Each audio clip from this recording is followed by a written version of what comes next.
Can you introduce yourself real quick for the video? Oh, sure.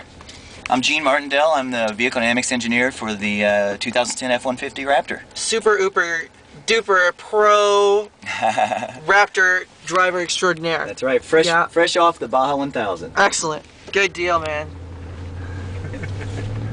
Too modest. I know what you've done. I appreciate it, buddy. Yeah, so I have the off-road mode engaged. That means we've got the different throttle strategy for more quicker response and more engine braking. We also got, that also enables the alternate transmission shifting, so it holds lower gears, so we have better off-roading that way. There's brake calibration too. That's new ABS calibration with off-road mode, right? That's right, that's right. We've turned on the off-road ABS, so we'll be able to stop quickly if we need to. We've also disabled the traction control, and then we've turned off roll stability too. Pretty crazy, huh? Yeah. Nice. Yep, you feel the way we're never bottoming the here's the ABS, guys. How about that? Nice. You don't do that in a normal truck, do you? No. Yeah, never bottoming it out. The guy from Fox Racing Shocks dared me to bottom it out. Did he? Yep. Yep. Never ever did. Yeah, it's pretty much impossible. We've made the shocks, they're triple bypass, so they have multiple stages. So as the wheel goes up into the body, it gets stiffer. We also tune the springs where they're staged also. And then we have really tall, very effective jounce bumpers that again are spring aids. So all that stuff works together to make for a better, let's just skip that section. What do you guys say? Go this way? Let's go. Be a little faster? Sure. I'm afraid we're going to catch somebody otherwise. Right. So we made the jounce bumpers long also, so they help catch. So we have three things working together: springs, jounce bumpers, and shocks, all to prevent it from bottoming. And also you'll notice the truck's not kicking, right? Like the front to rear, you're never getting any kick. You know, porpoising as some people call it. All right, you guys want to get a little air? Absolutely. Here we go. All right, let's do some drifting.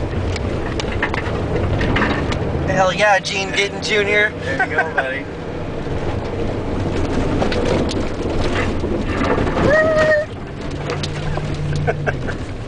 How's that for setting up for the turn, huh? Nice. This thing's pretty awesome, huh? Yeah.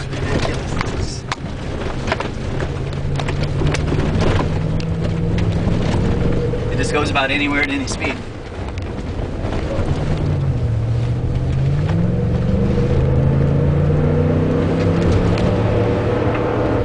So the off-road mode also enables the E-locker to stay engaged at unlimited speed, as well as us to disable traction control and stability control at unlimited speed. Pretty cool, huh? Yeah.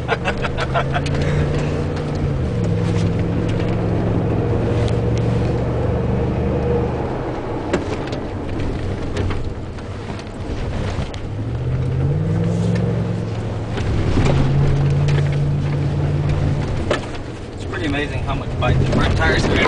Yeah, everybody's like, whoa. Yeah. No drama. No drama. My four-wheel drive F-250 won't bite the front end anywhere close to that. No. Well, these tires are special, as I told you we have. No drama.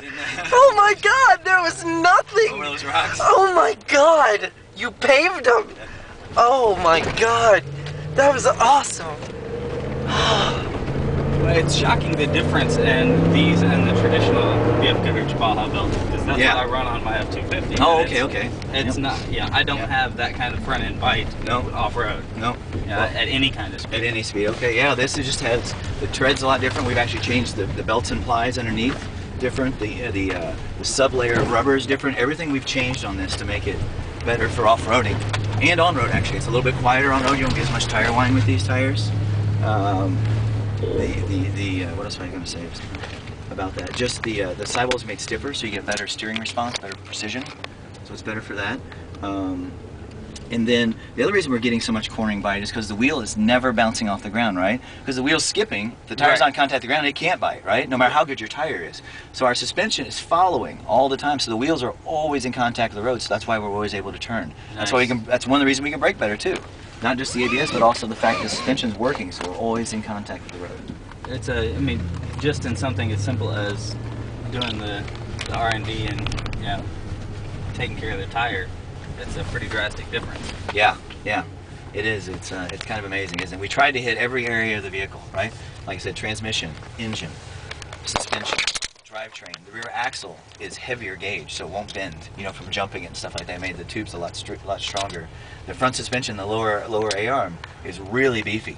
And it's actually got a wedge shape in the front, so if you hit something, it acts as a skid plate to go over it. Nice. So it won't break the arm. And we made it extra beefy so it does get nicked, it won't fatigue and break. We've got much bigger, heavy skid plates in the front and going underneath the car. I don't know if you saw those. No drama. Watch no this. We can need. just stop here. Everybody else can even make shit. it up. Nice. No momentum, no momentum. sweat. Right. Oh Just my start and stop at god. will. Oh my god. Oh, let's go get the Land Rover, guys. Let's go get them. Let's go get them.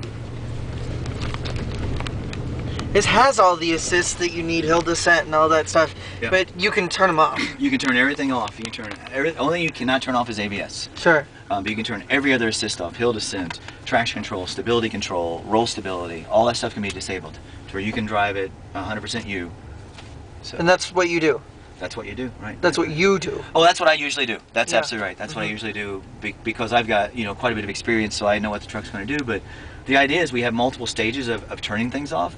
So the idea is a guy that hasn't really done much off-road, he can leave it in the standard mode, and then as his experience grows, he can start changing the truck so the truck can grow with his abilities. That's the idea, right? So that way you don't have to keep paying extra, changing modern parts and stuff like that. We try to have everything in the truck, and then no matter what the level of the driver is, the truck is happy to assist them and be there to support it, not work against you. You're not worried about the length of the truck on this thing at all? This little... Yeah. Yes. Well, one thing nice about this truck is it's so wide. We have 7.5 inches wider. We can turn the wheels really sharp, so our turning radius is really good. So we can go out, and then I can just wait till last minute, turn really hard, Rad. back down, right? Good So deal. we don't have the problems. Here, let's get over here. We'll show you a little hill descent. Okay, you ready? No brake. How about that? Nice. Not even in low, not even in... Nope, not in low. Now I'm going to speed up a little bit. I use the throttle. I want to go this fast. Okay, here we go. And it's still hill descent all the way up to 20 miles an hour? All the way to 20. Yep. Beautiful. Between 2 and 20. Absolutely beautiful. Wow, that's great. See, it's all the way down here. Just keeps coming on. One of your competitors has a knob where you can choose the speed, Yep. you know, between, it's like 5 stages. Okay. And most of the competitors just disable. Oh, they really? just disable if you have any input at all, brake or throttle or anything. That's what I've been told. I mean, and that doesn't make any sense to us. You can override it with the brake and throttle, but you don't disable. The minute you come off the pedals, it's back on. You know. Well, and the fact that it's based off of a feeling, like I know I want to go this fast, right? I'm trying to pick. Right. How fast it feels is completely different than how fast it actually is. We're very unique in that. When we first invented the system for our, trying to implement it in our truck, we were looking, we're thinking, well, should we use cruise control buttons? Like, no, that doesn't make sense, because you don't want to look down and fumble around for the switches. You want to like keep your eye on the road where you're going, be able to steer with both hands, and then use the brake and throttle like you normally would. Right? And that is your cruise control. That's your up and down speed, So, all right. Well, hopefully we don't catch him again. We seem to have a habit of catching people in this vehicle, don't we?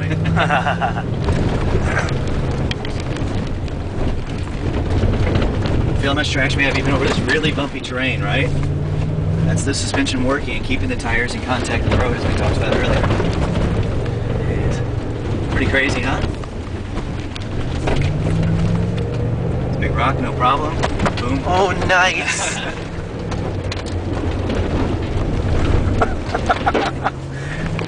Pretty cool, huh? That's amazing.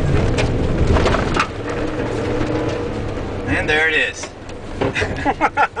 Are you worried about the durability of any of the components over the rocks that we were going quick over? I mean, is the suspension pretty reactive? Is that loading up that oil is getting hot? Is it like we've instrumented the truck, that's part of as a big OE and a big engineering firm. What we do is we monitor everything. So we've had temperatures, thermocouples on the shocks and on all the suspension, measured the load. So we've sized everything appropriately.